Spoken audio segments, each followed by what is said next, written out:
Halo semuanya, selamat datang kembali di video analisa harian XAU-USD bersama Mandana. Dan ini adalah analisa harian XAU-USD pada hari ini, tanggal 8 April 2025, hari Selasa. Seperti biasa, jika kalian semua suka dengan videonya, jangan lupa like dulu videonya, subscribe bagi yang belum subscribe, hidupkan lonceng, dan di-share ke yang lain. Oke, jadi kemarin malam itu marketnya masih mengalami volatilitas yang sangat ekstrim luar biasa. Jadi kemarin ini ada ambil posisi buy, take profit sampai di 35 ya, hampir kena lagi dikit, kemudian marketnya turun. Jadi sekiranya ini benar marketnya naik ya, naik. Kemudian kemarin ada yang nanya bisa nge-sell di sekitaran mana. Saya pribadi kemarin nge-sell maunya itu di sekitaran 40 ya, 40. Konfirmasinya langsung ada di sini ya. Ini ada bearish engulfing, kemudian ada bearish engulfing sih, saya langsung entry di sini dengan take profit cukup pendek aja sampai di 30, cuma 100 pip doang gitu kan ya, habis itu nggak ada lihat chart lagi. Dan ini marketnya wah ekstrim ya, dari 40 turun terus sampai paling bawah sudah kena area resistance become supportnya di 2956 ya. Jadi kalau bisa dikatakan apakah ini saatnya kita nge-buy swing untuk di XAU-USD ya, masalahnya sih yang pertama ini sudah telat, harga sudah terlampau jauh sekali dari harga 2956 ya. Jadi kalau kalian nekat nge-buy sekarang, otomatis stop lossnya untuk swing adalah di atas 385 pip, yang dimana itu sudah tidak sangat masuk akal ya. Tapi kalau intraday saya rasa ini sudah bisa untuk ambil posisi buy, walaupun ini kayaknya belum secara jelas ya. Nah, untuk dari segi fundamentalnya sendiri, kalau dilihat fundamentalnya adalah market kemarin masih mengalami ekstrim bearish karena di sini ada tambahan ya, yang dimana Trump mengancam akan menambah 50% tarif di Cina. Ya, itu yang membuat sedikit market kembali bergejolak. Kemudian kemarin di sini kalau kalian lihat ada harapan naik ya. Ini kalian bisa lihat di jam 10 malam ini marketnya sempat naik sampai di 3037. Kenapa kemarin ada harapan naik? Karena kemarin ada kemungkinan Trump itu akan menjeda ataupun pause dari tarifnya selama 90 hari kecuali Cina. Dan kemudian juga kemarin ada kata-kata dari White House ataupun dari orang di Gedung Putih bahwa beberapa negara ya negosiasinya itu sudah mulai oke, dan ketika negosiasi sudah mulai oke, kemungkinan Trump akan memberikan angka yang baru lagi untuk kebijakan tarifnya. Nah ini ya, jadi so far untuk tarif sekarang update-nya adalah satu, antara Amerika dan Cina itu masih panas ya. Sedangkan untuk dari segi negara yang lain, ingat ya, yang kena itu 185 negara yang kena reciprocal tarif dari Trump. Dan beberapa negara termasuk negara kita Indonesia, negara di ASEAN, kemudian negara di Eropa, kemudian negara mana lagi ya, saya lupa, itu sudah mulai ada negosiasi tentang masalah kebijakan tarifnya itu.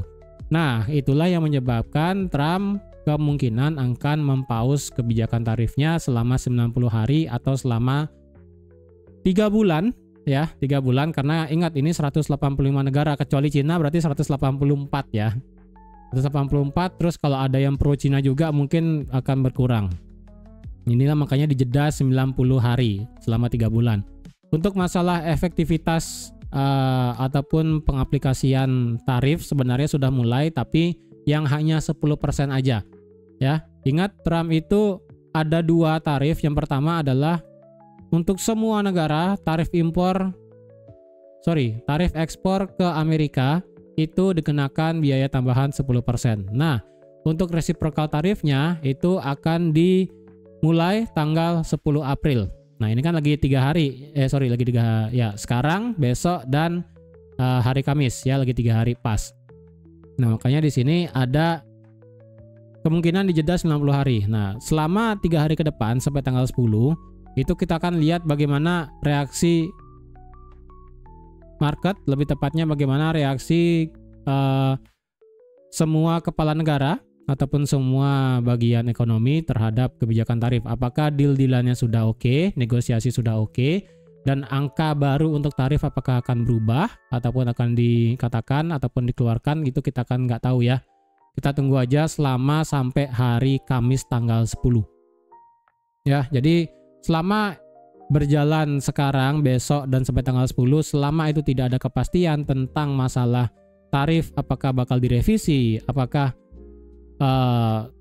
akan bisa berubah, apakah Cina bakal benar-benar ditambah 50%, itu masih menjadi hal yang sangat sensitif sekali ke market. Ya, jadi saya rasa dari kemarin sekarang sampai hari Kamis ini akan menjadi volatilitas market yang sangat ekstrim selama 1 minggu kayaknya berarti ini ya. Berarti 1 minggu ini kita akan mengalami volatilitas yang sangat ekstrim, terutama kalau kalian lihat di sini per time frame 1 menit ini sangat luar biasa. Ini masih berlaku ya. 1 menit sekarang ini masih berlaku besar volatilitasnya. Satu candle M1 di sini masih lumayan gede, sekitaran 40, 50, 60 pip besarnya. Ya, jadi hati-hati untuk hari ini masih besar volatilitasnya. Jadi kalau kalian mau skip juga hari ini nggak masalah, karena kemungkinan di sini akan masih volatilitasnya besar sampai di hari Kamis. Ya, untuk masalah apakah tarif akan benar-benar berubah, apakah tarif akan benar-benar di-delay selama 90 hari, atau bagaimana? Apakah Cina mulai ada gerakan perubahan lagi dan sebagainya, itu kita masih harus tunggu ya. Karena sekalipun Trump ataupun pihak Gedung Putih memberikan suatu statement tentang tarif, ataupun negara lain memberikan statement tentang tarif, ya kan, entah itu Cina, Jepang, kemudian Eropa ataupun negara lain memberikan statement yang memberikan guncangan besar ke market, itu market pasti bakal langsung reaksi instan tanpa pikir panjang. Jadi di sini saya kasih tahu semua ya, buat tidak mesti di XAUUSD ya, semua instrumen saya rasa ini bakal menjadi volatilitas besar selama 1 minggu ini. Oke. Nah, untuk sekarang XAUUSD bagaimana ya? Nanti malam sih kita juga nggak ada berita apa-apa lagi ya. Nanti malam kita sudah tidak ada berita. Oke, kita cek sekarang ini marketnya sudah retest resistance become supportnya ya. Nih, sudah ngetes resistance become, bentar, ini kena apa nggak sih sebenarnya ya? Bentar ya. Oh, enggak ya, lagi dikit ya. Ini kan tertingginya di 56. Kemudian ini kan 56,13 di sini, tadi malam dropnya sampai 56,2. Ya, beda tipis sih sebenarnya. Ya. Dan kayaknya sih ini sudah mulai oke lah ya. Cuman apakah ini benar-benar oke buat ambil posisi buy dalam artian langsung bisa instan tinggi gitu kan? Ya, kalau kalian mau extreme buy langsung untuk posisi buy di sekarang ya, harga sekarang masih di bawah 3000 di 95 ya kan. Stop loss saya sarankan adalah di sini. Ini sih 400 pip. Ini nggak ngotak sebenarnya stop lossnya ya.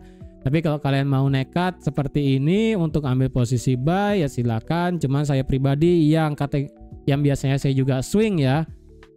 Untuk masalah swing di XAUUSD, jujur kalau sudah terlalu besar seperti ini saya skip.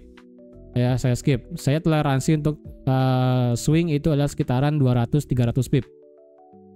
Ya, maupun tuh di major pair, di indeks ataupun di XAUUSD, saya masih tetap toleransi untuk swing adalah 200-300 pip. Kalau lebih daripada itu saya skip. Ya, saya better nunggu harga benar-benar memberikan suatu konfirmasi yang bagus baru saya ambil posisi. So far ini saya belum berani untuk ambil posisi buy ya. Secara stokastik dan juga RSI. Secara stokastik ini sudah drop di bawah 60, ini secara fast sudah di bawah 50, yang slow di 57, dan secara besaran jarak antara slow dan fast ini masih lebar. Jadi ini masih ada tendensinya, masih ada kuat untuk ke bawah ya.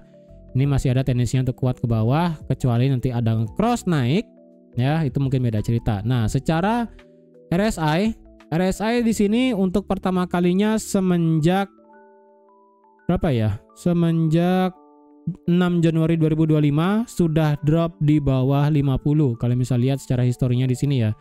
50 terakhir disentuh, pertama kali ini kan di 2025 di tanggal 6 Januari. Kemudian disentuh lagi itu di tanggal 28 Februari, yang dimana ini adalah drop terakhir ya kan, sebelum marketnya terbang tinggi. Kemudian sekarang ini marketnya sudah pernah break di bawah 50. Nah, ini hati-hati ya. Kalau ini misalnya marketnya masih punya potensi buat drop ke bawah karena 50 adalah batasan RSI selama periode 2025 kemarin, ini masih bisa untuk masih bisa untuk lebih keras ke bawah ya, lebih kencang ke bawah, drop lebih lumayan ya. Karena secara volume di sini masih kuat, ada tekanan bearish. Jadi sebenarnya kalau ingin ambil buy ini masih belum bagus banget. Ya, tekanan ini masih kuat. Dan ini baru dites sekali ya. Ini kan sudah di break, di retest. Nah, ini konfirmasinya adalah hari ini sampai besok. Kalau hari ini dites lagi, kemudian besok terjadi rejection lebih kuat, itu bisa menjadi suatu alasan bahwa ini resistance become support, sudah di retest dan potensial itu marketnya bisa lanjut naik. Cuman sekarang ini kan baru dites sekali, jadi ini terlalu beresiko kalau semisalnya ingin ambil posisi sekarang ya. Dan secara indikator pun ini masih belum mendukung ya, ini masih belum mendukung secara indikator dari segi daily. Oke, kita lihat dari segi H4. Dari segi H4 kalau dilihat RSI dan juga stokastik ini kemarin stokastiknya drop di bawah 20 ya. RSI kemarin drop di bawah 20, kemarin ekstrim banget sampai 24, bukan 20, 30 ya. Drop sampai ke teritori oversold di angka 2324. Kemudian secara H4 stokastik, apakah di sini potensial membentuk yang namanya bullish divergence secara H4? Kalau dilihat apakah ini dikatakan sebagai bullish divergence H4, bisa aja. Ini kan memang gelombangnya kecil ya. Ya, ini kan gelombangnya kecil nih. Dari dia drop ya kan, di sini turun, naik, turun. Nah, ini kalau semisalnya gelombangnya jadi dan ini potensial ngebentuk bullish divergence di H4 ya kan, di sini marketnya turun tapi di sini marketnya naik. Marketnya turun, indikator naik, itu bisa menjadi potensi marketnya bisa lanjut naik. Tetapi menurut saya H4 di sini kalau dikatakan sebagai bullish divergence bisa aja, tapi ingat ini masih teritori di bawah 50. Ketika ini H4 stokastik masih di bawah 50, walaupun di sini ada bullish divergence, saya rasa kenaikannya masih belum pasti kuat banget ya. Kecuali nanti ketika H4 sudah benar-benar break di atas 50, contohnya kayak di tanggal 27 Maret kemarin, break di atas 50, kemudian harganya langsung terbang kayak obat ke atas. Ya. Saran saya sih lebih baik kalau kalian lihat H4 indikator stokastiknya ini better di atas 50. Tapi kalau kalian mau ancang-ancang ambil ketika ngelihat di sini potensi terjadi bullish divergence ya silahkan. Cuman dari segi RSI di sini belum ada tanda-tanda oversold juga ya kan. Bullish divergence H4 pun juga nggak ada ya. Jadi sekarang kita mau ambil buy atau ambil sell.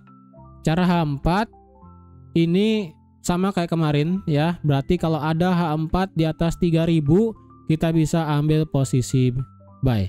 Karena ini marketnya sudah retest ya. Ini dilema sedikit ya, yang dimana market H4 close di bawah 3000 tapi H4 nya langsung drop sampai kena di 2956. Nah ini benar-benar menjadi dilema. Berarti sekarang dari 3000 sampai 2956 adalah range-nya untuk sekarang ya.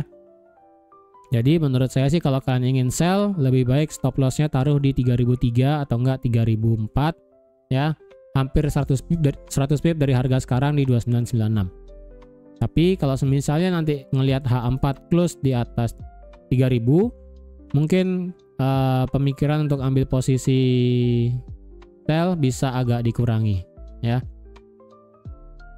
Ini sih marketnya coba kita hitung ya. Apakah ini sebenarnya marketnya sudah selesai atau belum koreksinya ya.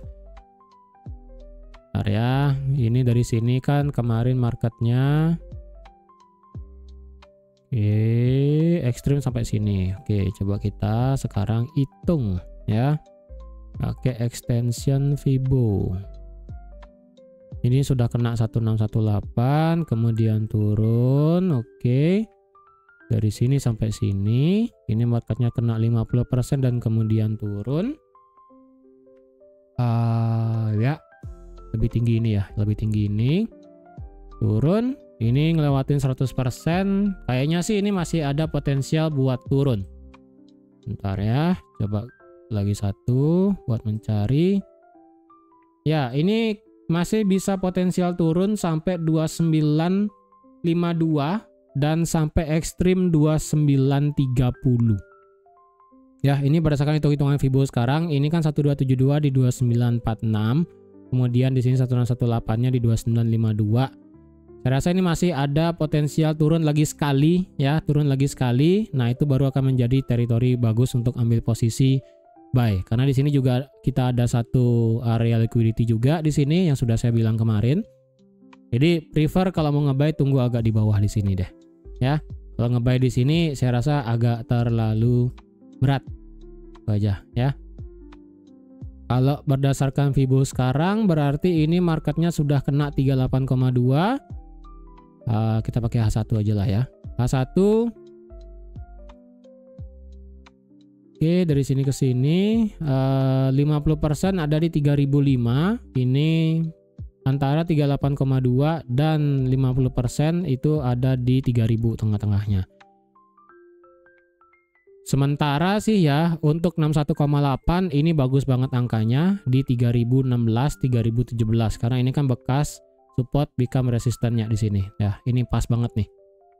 Jadi kalau ada yang ngide nge-sell nanti di sekitaran 3017, oke juga nggak masalah ya. Secara H1 kalau dicari area supply demand-nya ini udah nggak ada ya.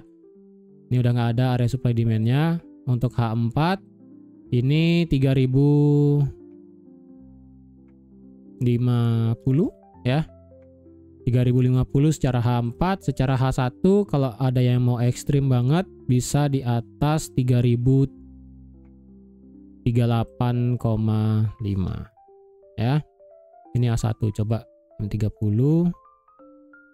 Oke, M30 nggak dapat. M15 coba di sini ya 3040 berarti ini 100 pip jarak resistannya ya. Berarti ini adalah suatu resisten ya yang ada di time frame M15, M30 sampai di H1. Dari 3050 sampai 3040. Jadi untuk sekarang 3000 adalah H4 juga ya. Area ini saya kasih time frame H4, oke. Kemudian 3016 saya kasih time frame H1. Oke. Kemudian H4-nya lagi di 3050. Dan ini H1. Oke, kemudian di bagian bawahnya ini supportnya H4 dan daily sih seharusnya ini ya.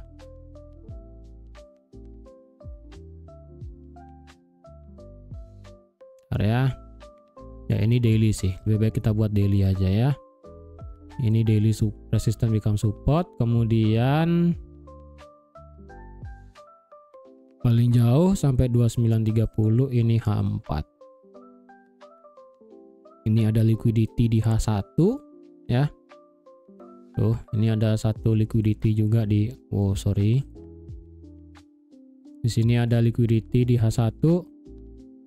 Kemudian ini H4 ya, ini ingat nih H4, H1 dan H4 di atas 3050 ya udah sih, itu udah nge-buy aja lah kalau udah di atas 3050 ya.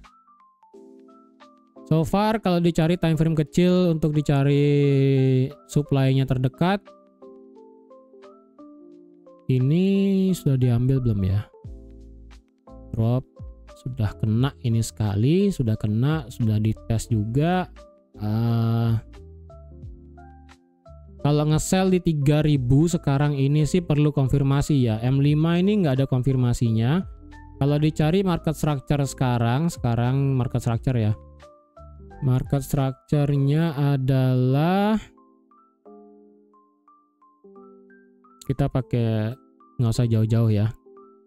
Turun, naik, turun, naik, turun. Di sini terjadi change of character ya. Kenapa saya katakan change of character di sini ya? Marketnya turun, naik, turun, naik, inducement, turun, naik, boss, break, di sini di break.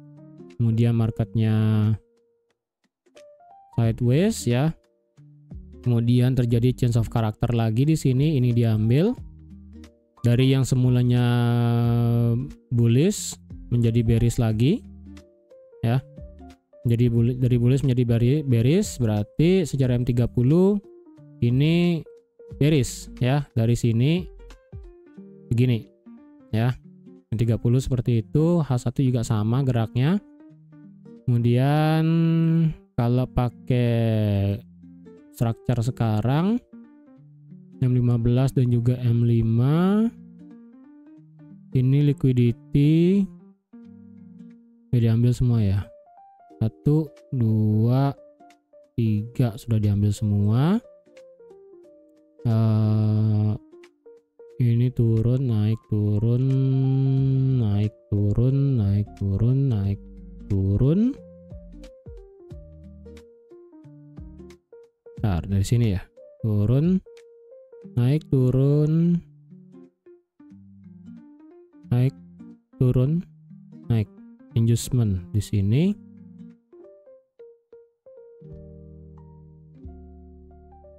Drop, sudah change of character. Berarti M5 ini sudah bullish ya.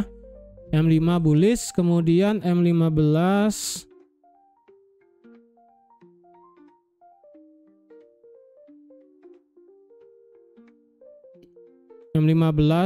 terakhir di sini inducementnya di 2979 ya. Jadi nggak usah kita lihat ya, M5 aja. M5 aja.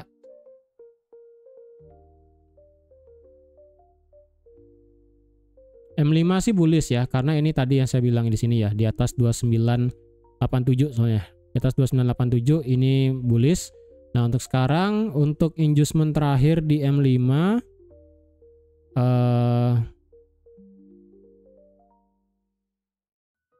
ini ya, inducement terakhirnya sih di sini di 2978. Ya, ini sih marketnya bergerak begini ya soalnya ya. Ini kan sudah change of karakternya kan di sini ya, change of karakter di sini. Jadi marketnya gerak dari begini ya, gini turun, naik, turun, di sini diambil low-nya, kemudian change of karakter, turun, kemudian breakout structure, turun, ini potensial breakout structure. Nah, untuk sekarang kalau misalnya marketnya turun di bawah 2978 ya, kalian ngide buat nge-sell tipis, oke lah. Ya, karena ini sementara adalah inducement terakhirnya di M15 dan juga di M5. Kalau di M30 dan H1 itu masih bearish ya. M30 dan H1 itu masih bearish karena M30 dan H1 geraknya sama, begini, begini, dan begini ya. Jadi otomatis harus di break 3050 baru bisa ambil posisi buy, berubah marketnya menjadi bullish ya. Jadi pandangannya seperti itu. Kalau mau nge-sell M30 H1 masih oke. Konfirmasinya tapi harus di sana ya. Tapi kalau kalian ingin nge-sell juga di time frame M5 harus berubah dulu marketnya di sini, structure-nya menjadi bearish. Tapi kalau selama itu belum berubah menjadi bearish, jangan nekat buat nge-sell, itu aja. Walaupun ada konfirmasinya kayak sekarang ini ada rejection. Cuman saya nggak berani sih buat nge-sell di sini, itu aja. Oke, jadi sekian dulu untuk analisa XAUUSD pada hari ini. Terima kasih sudah nonton video sampai habis. Terima kasih juga sudah like, share, dan subscribe seperti biasa. Ingat, kita masih mengalami gejolak volatilitas yang sangat besar sampai nanti di tanggal 10 April 2025. Jadi kalau ada yang ingin trading pada hari ini sampai hari Kamis, ingat selalu pakai stop loss. Kalau kalian tidak pakai stop loss, terserah. Yang penting kalian harus berani yang namanya cut loss, dan kalian harus tahu di mana harus melakukan cut loss, karena lebih baik kita kehilangan duit daripada harus kena margin call. Daripada lebih baik kita kehilangan 50% modal atau enggak 70% modal daripada harus kehilangan semua modal. Oke, jadi sekian dulu dan sampai jumpa lagi di analisa harian XAUUSD selanjutnya. Bye bye.